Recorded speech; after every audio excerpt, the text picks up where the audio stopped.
Voilà, mesdames.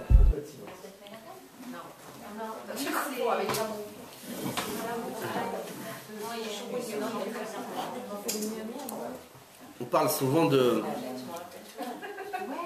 la prière, la tfila qu'on adresse à Hachem, que chacun d'entre nous, chacun et chacune d'entre nous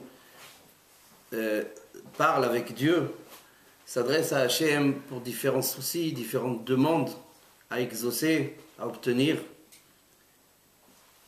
Mais on a l'impression, avec le temps, que la tfila, la prière, la notion de prier Dieu, s'adresser à Dieu, on a l'impression que c'est une notion vague qui veut tout dire et rien dire. Des fois, on ne sait même pas comment s'y prendre. Des fois, on ne sait même pas quel mot utiliser. Des fois, on ne sait pas... Mais surtout, on sous-estime la portée de nos mots. On sous-estime, vraiment on sous-estime, c'est une méconnaissance de cette arme redoutable que peut être la prière, le simple geste, le simple réflexe de se tourner vers Dieu et lui parler. Et quand je parle de sous-estime, je suis peut-être encore même très loin encore de la vérité. Au début de Parashat Toldot, de cette semaine, on assiste à une tfila. On assiste à une démonstration comment prier. Qu'est-ce que c'est la prière? On nous donne un cours dans les premiers versets de la paracha de la notion de prier Hachem. C'est marqué que Yitzhak et Rivka qui viennent de se marier n'ont pas d'enfants. Au début de leur mariage, ils sont stériles. Enfin, en tout cas, Rivka est stérile. Et ils ont des difficultés à avoir des enfants. Et à ce moment-là, Vayatar Yitzhak l'Hashem lenochach ishto ki akarahi, vayater lo Hashem, vatahar Rivka ishto. Le pasuk dit, Yitzhak a prié Hachem en présence de sa femme, pour sa femme, qui a akarahi, car c'était elle qui était stérile. Il a prié Hachem. Vayatar. Avec des mots très simples. La Torah nous décrit avec des mots très simples ce qui s'est passé. Vayatar Yitzhak l'Hashem. Yitzhak a prié Hachem. Samo Rashi, il dit sur place, Vayatar ne signifie pas seulement que Yitzhak a prié. Vayatar signifie hirba betfilot. Il a multiplié les prières. Rashi nous dit ici que ce que le pasuk ne nous dit pas, c'est que hirba betfilot. Il a insisté dans sa prière. Il a multiplié les prières. Il n'a pas prié un jour, 2 jours, 1 fois, 2 fois, 3 fois, 10 fois. Il a prié on ne sait combien de jours et on ne sait combien de fois. Donc première notion, l'insistance. L'insistance dans la prière. Et qu'est-ce qui s'est passé? Vaye'ater lo Hashem vatahar Rivka ishto. Traduction simple. Hashem l'a exaucé et Rivka est tombée enceinte. Rashi encore une fois. Vaye'ater lo Hashem, Rashi nous dit, ça ne veut pas seulement dire qu'Hachem l'a exaucé. 3 mots. Rashi utilise 3 qualificatifs pour décrire Kaviachol, d'une certaine manière, si on peut s'exprimer de la sorte, l'effet qu'a eu, ou plutôt qu'ont eu, les prières d'Yitzhak chez Hachem. 3 qualificatifs. Rashi dit Nitpatsar, venitpayes, venitpatalo. Rashi dit Hachem, la Shechina, Akadosh Baruch Hu, a été complètement, Kaviachol, conquis, séduit et ravi par les tfilot de Yitzhak. C'est ça que veut dire, c'est ce que veut dire Vayaterlo. Il a exaucé. C'est pas ça, mais il a exaucé. Non. C'est que les tfilot de Yitzhak ont eu un impact, Kaviachol, si on peut s'exprimer de la sorte, ont eu un impact auprès d'Hachem extraordinaire, au point qu'on parle de séduction, on parle il était ravi, et il a exaucé, il a fait tomber Rivka enceinte. De là, nous apprenons une première notion dans la tfila, dans le fait de s'adresser à Dieu, dans le fait de prier Dieu. Première notion qu'on apprend, c'est ribouy et tfilot. C'est que pour obtenir quelque chose, on ne doit pas seulement prier. On doit prier, et et on doit encore prier et toujours prier et jamais s'arrêter. C'est première notion, première halakha, j'ose même qualifier ça de halakha. Première halakha qu'on apprend ici, c'est l'insistance. Dans la prière, il y a une notion d'insistance. Ribouyat tfilot, multiplication de prières. Je ne prie pas une fois pour la chose. Je ne prie pas 2 fois pour la chose. Je prie tout le temps. Parce qu'il y a un phénomène contraire qui se passe souvent, malheureusement. C'est que les gens prient, demandent des choses, sur des soucis, sur des demandes personnelles qu'ils veulent obtenir. Ça peut être la parnassa, ça peut être chas v'shalom la santé, ça peut être le mariage des enfants, les fréquentations des enfants, l'éducation des enfants. Peu importe. Mais ce qui se passe, c'est que parfois on prie beaucoup. Et au bout d'un moment, on a un phénomène de désespoir. On a un phénomène de yéhouch. On a un phénomène de désespoir qui se produit. Et à ce moment-là, malheureusement, souvent, on arrête. Ça y est, ça fait des mois, ça fait des années que je prie. J'ai rien. Alors on commence à s'inventer n'importe quoi. S'inventer toutes sortes de scénarios catastrophes. Hachem m'aime pas, Hachem veut pas de moi, je l'intéresse pas, j'ai une tronche qui lui revient pas, je sais pas quoi. On commence à s'inventer n'importe quoi et on se dit, on se fait soi-disant une raison. En fait, c'est pas une raison parce qu'on a tort. C'est pas une raison, on a tort. Pourquoi? Parce que justement, dans la notion d'insistance dans la prière, dans la notion de ribouille, dans la notion de multiplication de prière, c'est peut-être la prière que tu ne vas pas faire qui était peut-être la bonne. Tu as prié 100 prières, 200, 300, et tu t'arrêtes. Peut-être la 301e était celle qui allait te faire obtenir la chose. Et ça, tu ne peux pas le savoir puisque tu t'es arrêté. C'est comme le Rav Yitzhak Zilberstein, Shalita, il donne une comparaison. Il dit, imaginons un bonhomme qui désire fortement faire l'acquisition d'un objet quelconque, qui est en possession de son voisin, de son copain. Il a, je sais pas, un beau chandelier ou une belle table, bureau, un ordinateur, ce que vous voulez. Et il a craqué sur ce truc. Il veut absolument lui acheter une voiture, ça peut être, je sais pas ce que vous voulez. Il veut absolument lui acheter. Et il lui fait une proposition. Il lui dit, voilà, je te propose tant. Il dit, non, non, je ne veux pas vendre. Et vas-y, je t'en supplie. Et il dit, allez, je t'augmente. Et il rajoute encore 500 € de plus. Il dit, non, je ne veux pas. Allez, je t'en supplie, vas-y. Mais non, je ne veux pas vendre, je te dis. Et l'autre, il insiste, écoute, je te rajoute encore 500 €. Je t'en supplie, vends-moi ta voiture, vends-moi ceci, vends-moi, je t'en supplie, vends-moi. Non, je veux rien savoir, laisse-moi tranquille, va dormir. Laisse-moi, je ne veux pas vendre. Et il insiste, et il rajoute. Il insiste, il rajoute. Il insiste, il rajoute. Au bout d'un moment, il n'en peut plus et il est déjà, avec tout ce qu'il a rajouté, il faut qu'il aille emprunter à toute la planète pour payer. Au bout d'un moment, il y a une limite, il s'arrête. Au bout d'un moment, il s'arrête.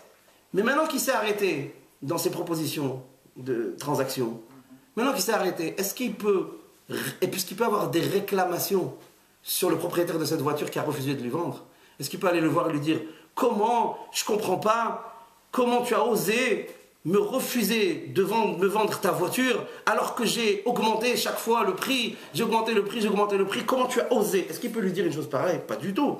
D'abord, vraiment, je ne veux pas vendre les endroits. Et puis, deuxièmement, et surtout, c'est ce qui nous intéresse, Hamor, peut-être qu'au moment où tu t'es arrêté, quand tu as arrêté tes transactions, peut-être qu'il aurait fallu peut-être encore quelques dizaines d'euros, une cinquantaine d'euros ou une centaine d'euros de plus, et peut-être que là tu aurais obtenu la vente. C'est toi qui as arrêté. Donc tu ne peux pas avoir des réclamations sur lui. Il dit chez Akadosh Baruch Hu, c'est pareil, plus ta tefila. Avec le fait de prier chez Hachem, quand on n'obtient pas, et on prie, on n'obtient pas, et on prie, on n'obtient pas, et on prie, on n'obtient pas, on n'obtient pas, et au bout d'un moment, ça y est, j'en ai marre. Ça y est, je m'arrête. C'est pas là, pas de problème. Tu veux t'arrêter, tu t'arrêtes. Ouais, mais tu as vu Hachem, et avec tout ce que je l'ai prié, eh ben, il ne m'a pas exaucé. Tu pêches, Hamor. Mais pourquoi tu t'es arrêté? Peut-être que la tefila avec un grand L majuscule, la tefila que tu n'as pas faite, c'était peut-être la bonne. C'est toi qui t'es arrêté. Donc ici, il y a une notion de ribouyat tefilot. Ne jamais se désespérer. Jamais désespérer. On n'obtient pas la chose comme ça avec une fois, avec 2 fois, avec 3 fois, avec 10 fois. Combien il faut de tefilot pour des fois obtenir quelque chose?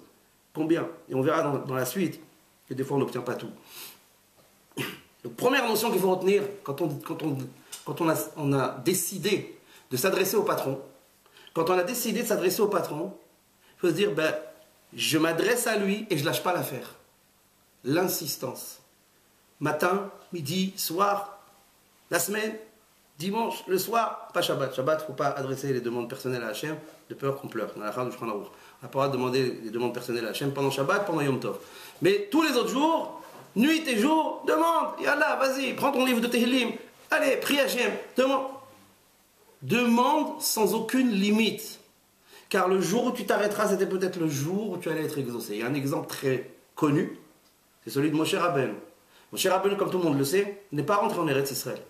Moshe Rabbeinu, il était enterré en dehors d'Eretz Israël. Il n'est pas rentré en Eretz Israël. Et c'était pas faute d'avoir prié Hachem de le laisser rentrer. Hachem, il avait des raisons précises, qu'on ne va pas détailler maintenant, ce n'est pas le sujet ni le jour. Mais en tout cas, Hachem avait des raisons précises pour que Moshe ne rentre pas en Eretz Israël. Et Moshe, il a prié, et prié, et prié, et prié. Moshe Rabbeinu a prié 515 tfilot. Keminyan va être Hanan. Gematria, du mot va être Hanan, que vous voyez là-bas, 515 tfilot. À la 515e, Hachem Vayomer Hachem Elai Ravlach, Al Tosef Daber Elai Od Badavar Hazeh. Hachem lui a dit, après la 515e demande de Moshe Rabbeinu, Hachem lui a dit stop, ne me parle plus de ça. Pourquoi il dit stop? Le Gemara dit, le Farshim, le Midrashim, tout le monde dit, parce que la 516e lui aurait fait obtenir par obligation l'entrée en Eretz Israël, chose qu'Hachem ne voulait pas, car ça allait bouleverser ses plans sur l'avenir du peuple juif, notamment sur le Beth HaMikdash et sur la Galoute et sur Mashiach. En tout cas, Moshe Rabbeinu a prié 515 tfilot, et on nous le dit explicitement, s'il avait prié la 516e, Hachem lui-même lui dit, si tu l'as pris celle-là, je serai obligé de t'exaucer. Vous voyez d'ici qu'on ne sait pas laquelle de mes tfilot va me faire obtenir ce que je veux. Je ne sais pas si c'est la 10e, la 20e, la 30e fois, la 50e fois. Je ne sais pas. Et c'est peut-être au moment où je vais m'arrêter que ça allait marcher. J'en sais rien. Donc c'est la première notion qu'il faut apprendre. C'est ne jamais désespérer dans la prière. Et augmenter et multiplier les prières tout le temps et sans arrêt. C'est la première chose qu'il faut retenir. Deuxième chose. Est-ce qu'on prie pour obtenir l'intégralité de ce qu'on demande? Question fondamentale, existentielle. Je prie, je veux obtenir une grande parnassa. J'ai horreur de ce mot. Une grande parnassa, je ne sais pas ce que ça veut dire une grande parnassa. Pour moi, une grande parnassa, c'est la parnassa qui me permet de voir mes gosses et voir ma femme. Donc, une grande parnassa, quelqu'un prie pour une grande parnassa. Bon, ça veut dire pas moi, il prie pour une grande parnassa. Hachem lui envoie une parnassa. Il n'a pas obtenu tout. Il a obtenu une partie. Est-ce que ça existe? Est-ce que cette notion existe? Il y a un Midrash qui répond à ma question. C'est marqué dans le Midrash Rabbah, Dvarim, Remez, Aleph, Psikahet, dans le Midrash Rabbah, Rabbi Eliezer Omer, Bo e koha shel tefillah, im kula ena osa, hetsia osa.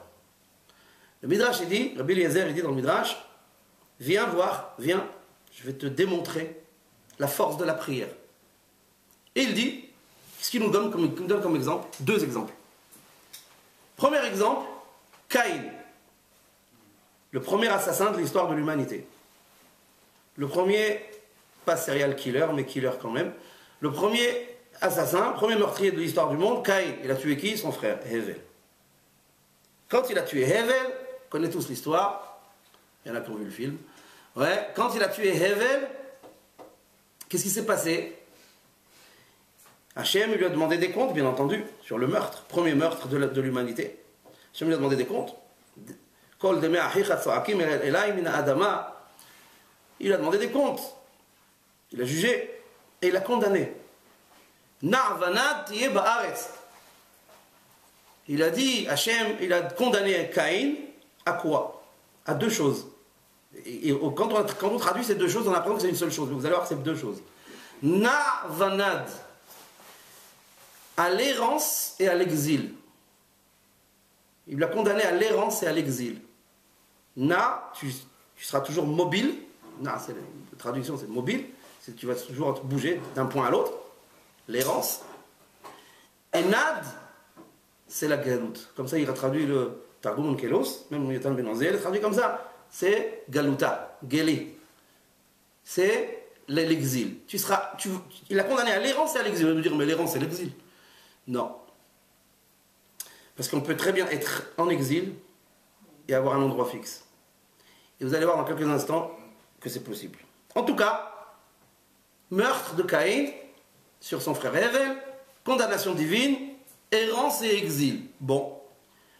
Mais Caïn, il a été sensibilisé parce qu'il lui a dit Hachem. Il a commencé à pleurer. Gadol avonim inneso. Hachem, je t'en supplie, ma faute est trop lourde pour moi à porter. Vaya kol motzi hargeni. Tout celui qui va me trouver va me tuer. Il va dire regardez celui-là. Celui-là, il a assassiné son frère. Je t'en supplie. Il a commencé à pleurer. Caïn a commencé à pleurer, Hachem. Gadol avonim inneso. Qu'est-ce que dit le Midrash? Nitbatla hetzia gezera. Le Midrash il dit à ce moment-là, Hachem, il lui a annulé la moitié de son onesh, la moitié de son châtiment. Il lui a enlevé Na, il lui a gardé Nad. Vayeshev be'eretz Nod. Il lui a enlevé Na, il a gardé Nad. Il a enlevé l'errance, il a gardé la galoute, l'exil. Ça veut dire bon, tu seras exilé, tu t'habiteras jamais chez toi, mais tu seras à un endroit fixe. Après, ok, ce qu'on a vu de là, on a vu condamnation, verdict, pleurnichage, tchouva, machin, ok, la moitié du verdict, on l'enlève.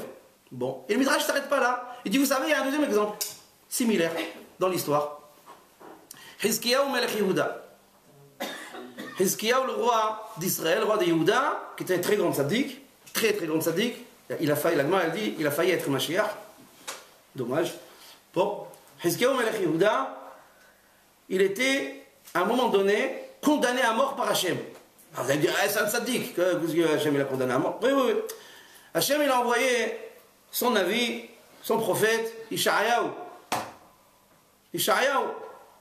qui est devenu par la suite son beau-frère d'ailleurs. Ishayahu al-Navi, Hachem il a dit, vas-y voir, avec le roi Hizkiyahu, vas-y le voir.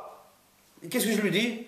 Tu vas lui dire, Tzav et betecha ki met ata velo tichye. Il a dit, tu vas lui dire de ma part, tu vas le présenter devant le roi Hizkiyahu, et tu vas lui dire, fais ton testament, indique à tout ton foyer que tu vas mourir et tu ne vivras pas. Hizkiyahu, il entend ça, il a dit, mais qu'est-ce que j'ai fait? Bon, chez l'Alam, pourquoi mettre ata velo tichye? Pourquoi il doit mourir et il ne vivra pas?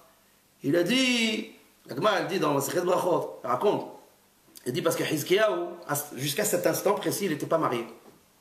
Il n'a pas voulu prendre de femme. Pourquoi? Parce qu'il a vu, tellement que c'était un tzaddik, regardez comment c'est un tzaddik, il a vu le roi HaKodesh, il a vu par esprit prophétique qu'allait sortir de lui le roi Ménaché qui allait être un rachat. Ménaché, Oved Avodah Zara, d'accord? Hatav et Hétiet Arabim. Il a vu qu'il allait sortir de lui son fils, Ménaché. D'accord? Et comme il a vu Beruach HaKodesh que Ménaché il allait être un rachat, il a dit, c'est comme ça, je ne me marie pas. Comme ça, je n'ai pas d'enfant. On voit que quelque part, sa décision de ne pas se marier, elle était quand même dirigée vers un but vers Hachem. Il ne voulait pas mettre au monde des Rechaim. Bon, Ishaïa, il lui dit, mais voilà, alors, Hizkiyahu lui dit à Ishaïa, il lui dit, mais attends, Rabbeinu, Rabbi Ishaïa, je ne me suis pas marié, c'est vrai, mais regarde ma raison. Je ne veux pas mettre au monde des Rechaim qui vont mettre en colère le créateur du monde, qui vont faire Avodah Zara. Je ne veux pas ça, moi. La honte, Hashuma, comme va dire le roi de Ménaché, le père de Ménaché. Je ne veux pas mettre au monde des Rechaim. Voilà pourquoi je ne veux pas me marier. C'est ce qu'il lui a répondu. Ishaïa, Bahadekav Shedera Hamana la Malach. Et il lui a dit, il a répondu, de quoi tu te mêles? Il a dit, de quoi tu te mêles? Tu as reçu un ordre qui s'appelle Piria Verivia. Tu as reçu un ordre dans la Torah qui s'appelle la procréation, se marier, avoir des enfants, qui vont devenir des tzaddikim, qui vont devenir des Rechaim. C'est pas ton affaire. Tu as reçu un ordre, tu le fais. Alors maintenant, sache que, voilà pourquoi Hachem, il a décidé sur toi, il a décrété sur toi que tu vas mourir. Très bien. Qu'est-ce qu'il a fait à ce moment-là, Hizkiyahu? Regardez bien. Il s'est cherché une femme. Non, Ishaïaou, il lui a dit... Non, vous avez raison de préciser. Ishaïaou, il lui a dit, je te donne ma sœur. Voilà, elle était déjà trop. Si tu veux, je te donne ma sœur. Mais il lui a dit, Ishaïaou, mais je crois que c'est trop tard. Je crois que c'est trop tard. Qu'est-ce qu'il a fait? Le passage qui dit, écoutez bien, le passage qui dit à ce moment-là, Vayasev Hizkiyahu panav el akir. Regardez comment c'est extraordinaire. Regardez la tchouva.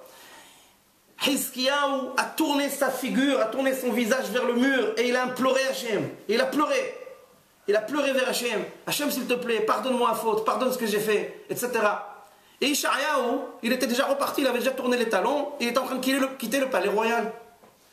Il n'a pas atteint, ça marqué dans le pasouk, il n'a pas atteint la porte du palais. Akadosh Baruch Hu, il a redonné encore une prophétie à Ishaïahu. Il a dit, hey, stop, Ishaïahu, habbas, vas-y, fais demi-tour. Retourne voir le roi Hizkiyahu et dis-lui de ma part que je viens de lui rajouter 15 années de vie. Wow. Voyez quoi de ces deux exemples, de Caïn et de Hizkiyahu, que finalement, la tfila, la prière, implorer Dieu, implorer Hachem, peut parfois faire des choses inimaginables. Caïn, il était condamné à l'errance et à l'exil. Finalement, il a pleuré, il a dit, bon, je t'enlève l'errance, je te garde que l'exil. Hizkiyahu était condamné à mort, il devait mourir à la Makom, sur place. Il pleure Hachem, il pleurniche, il prie, il s'adresse à Dieu. Hachem, il lui dit, bon, allez, tu meurs pas, tu mourras dans 15 ans. Je te rajoute 15 années de vie. C'est extraordinaire. Maintenant, on pose la question.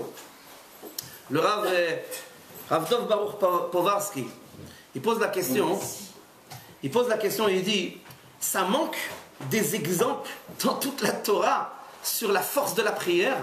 Qu'est-ce qu'ils ont de particulier ces deux exemples, Caïn et Hizkiyahu? Qu'est-ce qu'ils ont ces deux exemples, que le Midrash nous ramène ces deux exemples? Pourquoi ces deux exemples plus qu'il y en a? Il y a des millions d'exemples sur la force, la puissance de la prière. Et plein d'exemples. Qu'est-ce qu'ils ont cela de particulier? Et il répond lui-même, il dit, n'oubliez pas ce que le Midrash a dit au début. Au début, le Midrash a dit une phrase. Il a dit, Im kullah lo asa, hetsia asa.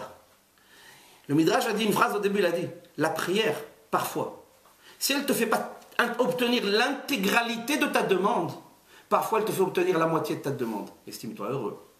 Regardez ici. Caïn, il a prié Hachem pour être innocenté de ce que... Pas innocenté, acquitté, on va dire, de son jugement. Hachem, il lui a enlevé que la moitié. Il a dit, je t'enlève l'errance, je te garde l'exil. Hizkiyahu, il était condamné à mort. Il s'en est sorti avec 15 années de plus.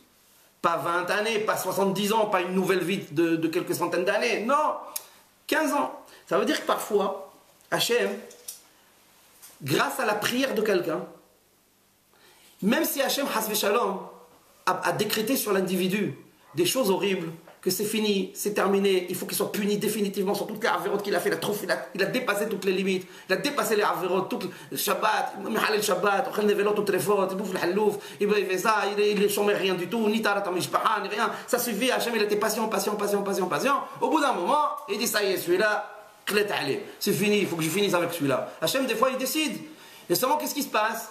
Ce bonhomme-là, quand il commence à se rendre compte qu'il commence à avoir des maladies et des épreuves et des choses, Hachem, je t'en supplie, il fait une prière, il s'adresse à Dieu. Et cette prière, elle n'est pas anodine auprès de Dieu. Cette prière, aucune tfila de la bouche d'aucun juif sur terre n'est anodine auprès de Dieu. Ça, faut savoir, Zé Hakelal. Ça, c'est la règle en or qu'il faut apprendre par cœur, à l'endroit et à l'envers. Aucune tfila n'est hozeret rekam. Aucune prière ne revient inexaucée. Hachem, il va appuyer sur le bouton du Colt 45, du 9 mm, il va appuyer sur le bouton, et l'autre dit, je t'en supplie, hatati aviti, je t'en supplie. Je lui dis, qu'est-ce que je fais avec celui-là? Bon, on va passer un accord. Hachem me dit, je suis obligé de passer un accord. Je peux pas. Il prie, qu'est-ce que je fais? Il prie, je suis obligé de passer un accord. Alors il passe un accord. Il te dit 50-50. Je ne t'enlève pas la totalité de ton châtiment, je t'enlève la moitié. Est-ce qu'on aurait imaginé ça? Non. Donc ça veut dire qu'il faut se mettre, deuxième halakha qu'il faut se mettre dans la tête, quand on se dit qu'on va s'adresser au patron, qu'on va s'adresser à Dieu, qu'on va prier Dieu. Deuxième chose qu'il faut se mettre dans la tête, c'est dire, même si j'obtiens pas tout, même si j'obtiens qu'une partie, ça vaut le coup que je prie. Comme je disais tout à l'heure, le bonhomme il a demandé une grande parnassa. grande parnasa. Il a demandé. Hachem lui a envoyé une parnasa. Ça vaut ce que ça vaut. Ouais, c'est quoi ça? Eh, j'ai pas demandé ça. Il dit, moi, tu t'écris à Carrefour ou là? J'ai écrit le service après-vente. Qu'est-ce que... Dis merci. Tu sais qu'est-ce qui t'a fait obtenir cette parnasa et pas sa grande parnasa? C'est ce qui t'a fait obtenir cette parnasa. C'est parce que tu as prié. Et Hachem, il s'est dit, ben, puisqu'il prie, ben, je suis obligé de quand même faire un geste. Je suis obligé de faire quelque chose. Obligé, Kaviachol, il est obligé de rien. Mais ça veut dire, je fais quelque chose. Je fais un geste, je fais quelque chose. Donc ça veut dire que quelque part, c'est vrai qu'on est obligé de placer la barre très haute pour obtenir déjà un minimum. C'est vrai. Mais il faut bien se dire dans la tête que même si au définitif, on n'a pas obtenu l'intégralité de ce qu'on a demandé, ou la totalité dans le moindre détail de ce qu'on a demandé, la tfila, elle est quand même valable, elle est quand même kedaït, elle vaut le coup. La tfila, elle vaut le coup, parce qu'on obtiendra toujours quelque chose. Toujours quelque chose. On obtiendra toujours quelque chose, soit la moitié, ou je ne sais pas, une partie de ce qu'on a demandé, soit un assouplissement de notre châtiment, soit un assouplissement de Hazve Shalom, des mauvaises gezerot, des mauvais décrets qui étaient planifiés sur nous, etc. On obtiendra quelque chose, c'est sûr. Et c'est ça qu'il faut apprendre d'ici. Donc deuxième notion, on a dit la première notion, c'était l'insistance et le jamais désespérer. Toujours, tfila, prier, toujours prier, sans jamais s'arrêter. Parce que si on s'arrête, c'est peut-être celle-là qui allait faire tout basculer. Et deuxième chose qu'il faut apprendre ici, avant de passer à la troisième et dernière, la deuxième chose qu'il faut apprendre, ça vaut toujours le coup de prier. Quel que soit ce qu'on va obtenir, même si on va obtenir qu'une partie de ce qu'on demande, ça vaut toujours le coup de prier. Troisième chose qu'il faut apprendre. La Gemara, elle dit quelque chose de terrible, et on croit que c'est magique. Ben en fait, c'est magique. C'est quoi? La Gemara, elle dit dans ma Sechet, Bava Kama Daf Tzadibet, Amoud Aleph. Elle dit très connu. Un enseignement que je suis sûr que vous connaissez déjà. C'est quoi cet enseignement? Kol ha'mevakesh rachamim al havero, vehu tzarich leoto davar, ne'ena tehila. C'est marqué comme ça, Hachem, ils disent quelque chose d'époustouflant. Ils disent, toute personne qui prie pour son ami, qui prie pour son prochain, qui prie pour quelqu'un d'autre, et que lui, celui qui prie, a besoin de la même chose, ben il sera exaucé en premier. Alors prenez deux individus qui ont besoin de Parnassa. Enfin, décidément, vous allez me dire, oh là là, Parnassa. Bon, ça va, allez, ils ont besoin de se marier. Voilà, on va changer de registre parce que sinon, on va faire une fixation sur l'oseille, c'est pas bon. Alors, deux personnes qui ont besoin de se marier. Deux jeunes filles. Généralement, ça gonfle plus les jeunes filles de ne pas se marier que les mecs. Bon, je sais pas. Bon, en tout cas, c'est ce que j'ai remarqué. Alors, il va dire deux jeunes filles qui commencent un peu à chiffrer sur la date de naissance, ouais, et qui ont du mal à se marier. Bon, c'est des choses qui arrivent, même à des gens très bien. Et alors, qu'est-ce qu'il dit avec moi? Elle dit, bon, bah, toutes les deux elles veulent se marier, toutes les deux elles ont besoin de se marier. Ok. Eh ben, faut que Freha, elle prie pour Msh'ouda. Et il faut que Msh'ouda, elle prie pour Freha. Et la première qui priera pour l'autre sera exaucée en premier. Waouh, c'est top ça! C'est extraordinaire! Ouais, ça peut être deux malades, ça peut être ce que vous voulez, n'importe.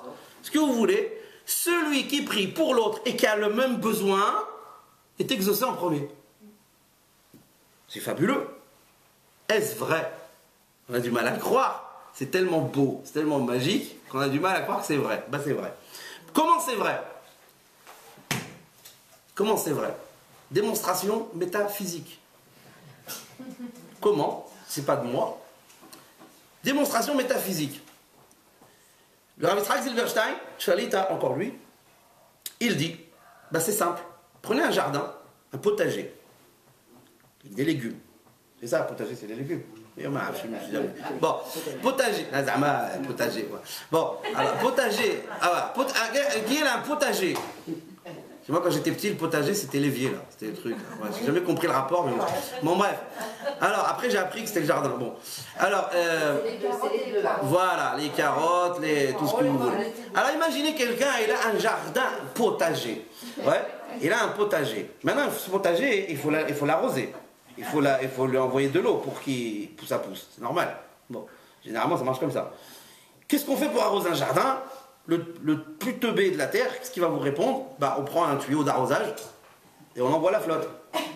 Ok? Truc tout bête. C'est ça, basique.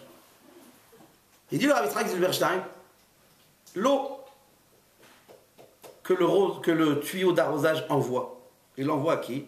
Aux légumes. Est-il possible que le tuyau ne soit pas humide suite à ça? Impossible. Le tuyau, l'eau elle passe à l'intérieur, donc les parois intérieures du tuyau sont mouillées. Sinon il y a un problème, hein. Ouais, c'est logique. L'eau qui passe à travers le tuyau mouille le tuyau à l'intérieur, par la force des choses.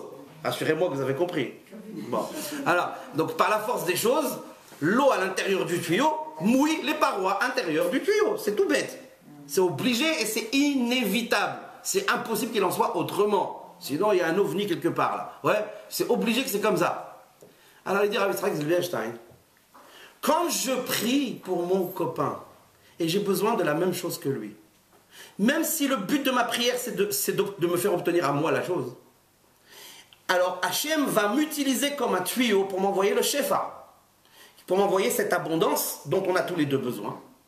Il va m'utiliser à moi comme un tuyau pour lui envoyer à lui.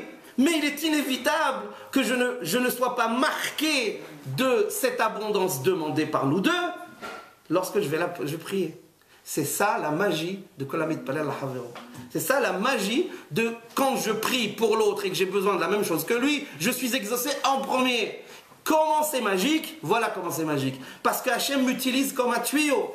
Il va faire descendre, et prenez l'exemple que j'ai dit, mariage par exemple, deux jeunes filles qui ont besoin de se marier, une elle prie pour l'autre, Hachem il envoie le mazal, le zivoug, il l'envoie par cette première personne qui a prié, pour qui? Pour exaucer la deuxième. Mais comme elle a été le tuyau, donc elle bénéficie elle aussi de la même abondance. C'est métaphysique. Donc je vous dis, ça c'est une des puissances de la prière.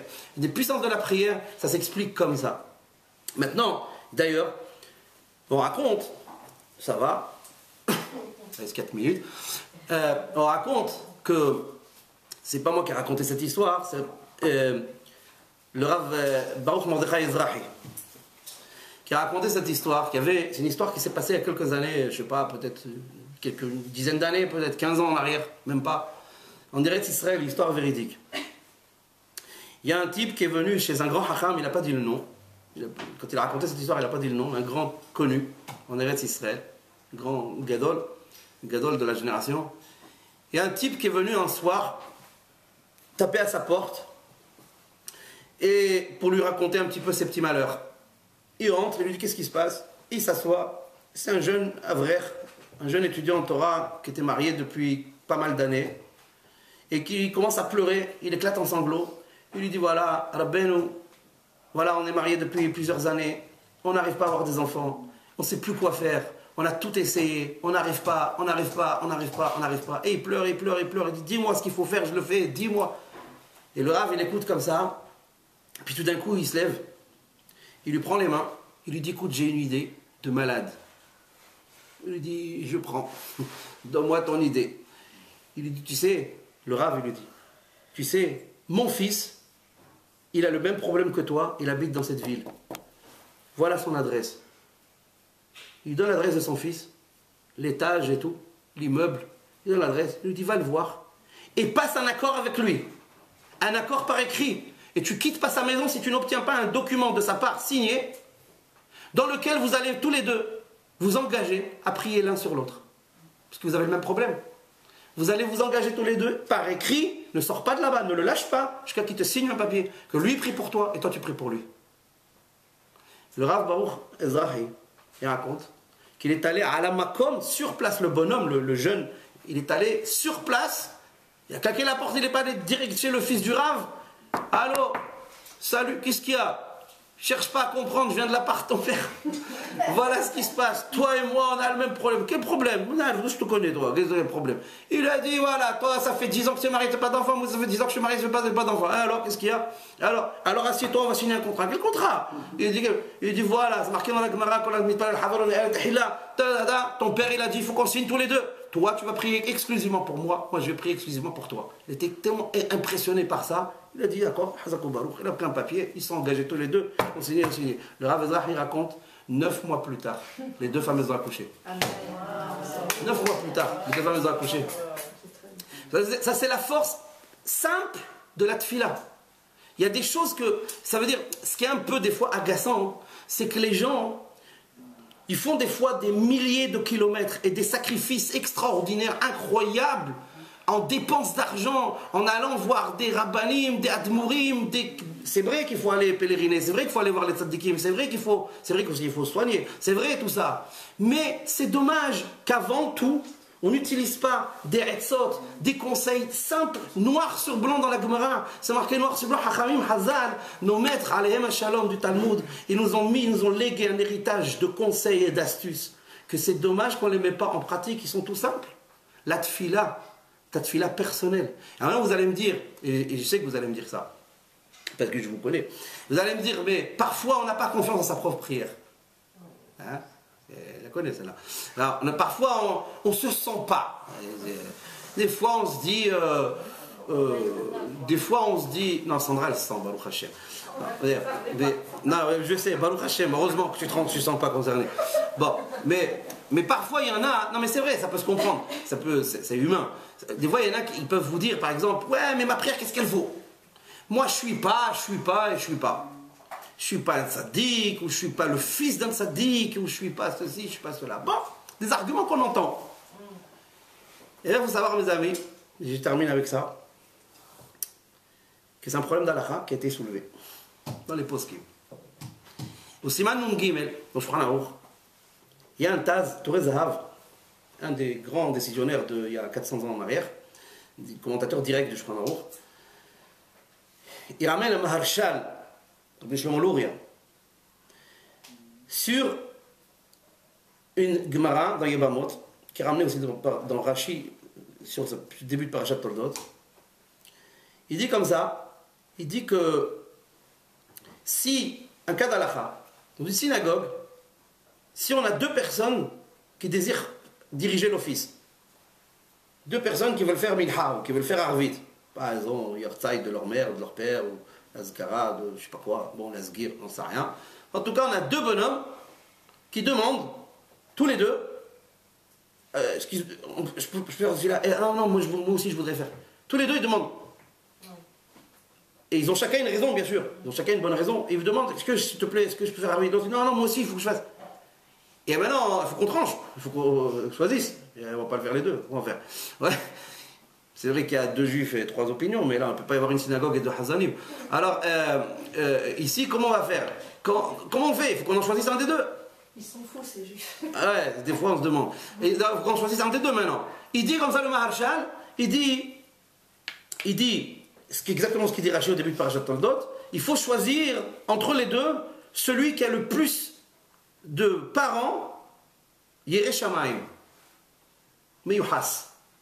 Celui qui a plus de Yehus, celui qui a plus de, comment on dit, filiation. Celui qui a une filiation la plus honorable au niveau religieux, la plus religieusement honorable. Ça veut dire, si on a un tzaddik ben tzaddik, si lui il est tzaddik et son père aussi est un tzaddik, il est prioritaire sur tzaddik ben Racha. Vous avez dit le Maharshal. Il dit, si on va choisir entre les deux, eh bien il faut choisir celui que son père ou son grand-père, il était important au niveau religieux. Ça veut dire, il était Yerei Shamayim, il était de notoriété religieuse. Et si l'autre, lui, il est tzaddik, mais son père était Racha, ou son grand-père on ne connaît pas, ou il n'y a rien de spécial, eh bien non, c'est l'autre qui passe en premier. Je vous ai dit le Maharshal. Et le Taz, écoutez bien, il faut qu'il ramène ce Maharshal, halak alav. Il est halak. Il dit, pas du tout, au contraire, c'est le tzaddik ben Racha qui passe en premier. Pourtant, cette phrase qu'il a dit le Maharshal, que le tzaddik ben tzaddik est prioritaire sur le tzaddik ben Racha, il ne l'a pas sorti de sa tête, c'est une Gemara dans Yebamot. C'est une Gemara meforeshet noir sur blanc dans Yebamot. Il a fait tfilato shel tzaddik ben tzaddik, le terme tfilato shel tzaddik ben Racha. C'est une Gemara noir sur blanc, que la prière d'un tzaddik, fils de tzaddik, est plus importante que la prière d'un tzaddik ben Racha. Elle fait plus d'effet dans le ciel. Vous allez me dire quelque part, ça peut se comprendre. Bon, en tout cas, c'est noir sur blanc. Comment le Taz qui réfute ce Maharshal, comment il va s'arranger avec cette Gemara? Le Maharshal, il n'a pas sorti ça de sa tête. C'est une Gemara noir sur blanc. Il dit non, non, le Taz il dit non, tout réserve dit non, non, non. S'il y a à choisir entre les deux, il faut prendre le Tzadik Ben Racha, il est prioritaire. C'est lui qu'il faut désigner. Comment on va s'arranger? Une Gemara qui dit le contraire. Habibi, oh, calme-toi. Une Gemara qui dit le contraire de ce que tu dis. En réalité, comment on répond? Je crois que c'est le Torah Tmima qui répond à cette Tmima. On dit comme ça, en vérité, il y a deux choses. Il y a prier pour soi et prier pour les autres. Quand il s'agit de prier pour toi, alors si tu ne te considères pas forcément comme Tzaddik Ben Tzaddik, enfin, c'est qu'un exemple, où tu ne te considères pas comme, alors effectivement, va voir, quand tu demandes pour toi, effectivement, va voir les tzaddikim, va voir les rabbanim, va voir des gdolim, demande des brachot à des gdolim, quand il s'agit de demande pour toi. Mais quand il s'agit de prier, pas pour toi, prier pour l'autre, même si tu as besoin de la même chose, entre parenthèses, mais il s'agit de prier pour l'autre, comme le mariage, Parnassa, tout ce que j'ai dit tout à l'heure, quand il s'agit de prier pour l'autre, alors Tzaddik Ben Racha, sa tfila, elle est plus efficace. La tfila d'un Tzaddik Ben Racha, elle est plus efficace. Pourquoi? Parce que dans le monde, dans la vie, on n'obtient rien par ses propres mérites. Quand il s'agit de choses pour nous. Quand il s'agit de choses pour nous, c'est Zrut Avot. C'est le mérite de nos parents et nos grands-parents qui nous aident en tout cas à obtenir les choses. Quand il s'agit de choses pour nous. Mais quand il s'agit de prier pour quelqu'un d'autre, pas pour moi, pour l'autre, alors dans ce cas-là, mon propre mérite peut aider la personne à obtenir ce qu'elle veut. Pourquoi? Quel mérite? Quel mérite j'ai? Le mérite que tu es un tzaddik Ben Racha, que tu t'es déconnecté des actes et des comportements de tes parents, grands-parents, arrière-grands-parents qui eux malheureusement auraient pu, je ne vise personne, mais qui auraient, je parle au conditionnel, ou qui auraient pu ne pas être dans la Torah. Mais toi tu as monté un autre exemple, tu as fait tchouva, type de religieux, shomer Shabbat, shomer mitzvot. Cette fille là pour l'autre, quand tu pries pour un autre, elle est plus efficace que si tu es tzaddik Ben tzaddik. C'est quoi la mitzvot?